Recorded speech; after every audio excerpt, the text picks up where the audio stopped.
Како функционира целата структура на финансирање на невладините организации во Македонија и како се финансира организацијата USAID во земјава? Новинарот Васко Ефтов во својата емисија во Центар анализира дека начело на целата организација или кровна конструкција е USAID, која се финансира освен од структурите на Сорос и од буџетските средства на Соединетите Американски држави. Ефтов во својата емисија истакна и дека главната оперативна алатка на USAID е организацијата ОТИ, која всушност е оперативната сила на целата таа структура. Иако USAID се бави со одредени хуманитарни форми на делување на територијата на Македонија, тогаш структурата на ОТИ функционира за брзи политички промени или брзи политички транзиции.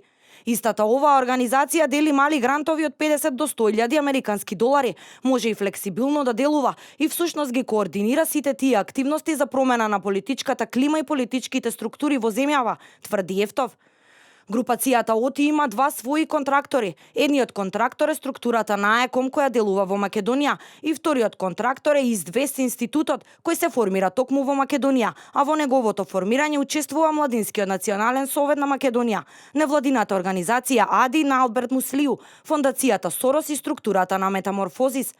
Начело на АЕКОМ во Македонија е Елизабет Фелпс, а таа на функцијата доаѓа веднаш по годишните одмори и на 15 ноември 2016 година таа побарала сертификат на тајно за делување на територијата на земјава. Ефтов го поставува прашањето зошто одредена структура на АЕКОМ која е финансирана од USAID има потреба за сертификат за тајност за делување и дали тоа може би има некаква корелација со политичките кризи и промени кои се случуваа или треба да се случат во Македонија. Според новинарката Мирка Велиновска, истите господи Фелпс и Мартинес биле присутни и во 2001 година. Истите господи, значи Фелпс и ова Мартинес, присутни се и 2001, пошто политиката нема случајности.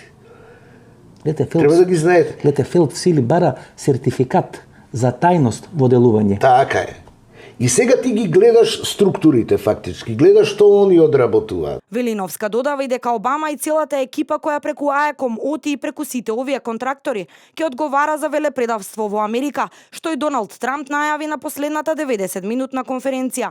На прашањето ако нарачателите ќе одговараат во Америка, како контракторите или извршителите нема да одговараат во Македонија, туку ќе формираат влада, Велиновска во интервју на Ефтов вели: нема да формираат, него овие што се од Америка ќе бидат маринци, ќе ги спроведат горе, а овие што се домашно потекло, ќе нашите органи и служби ќе си ги третираат. Ефтов во неговата последна емисија тврди дека прислушуваните разговори се сместени на 180 хард дискови. Најголем дел од нив се однесуваат на СДСМ, а само 10% на владата на ВМРО-ДПМН. Објаснува дека целта со прислушуваните разговори била да се издействува промена во раководството на СДСМ со лица кои ќе бидат подготвени да го сменат името и да влезат во финална пресметка со ВМРО-ДПМН.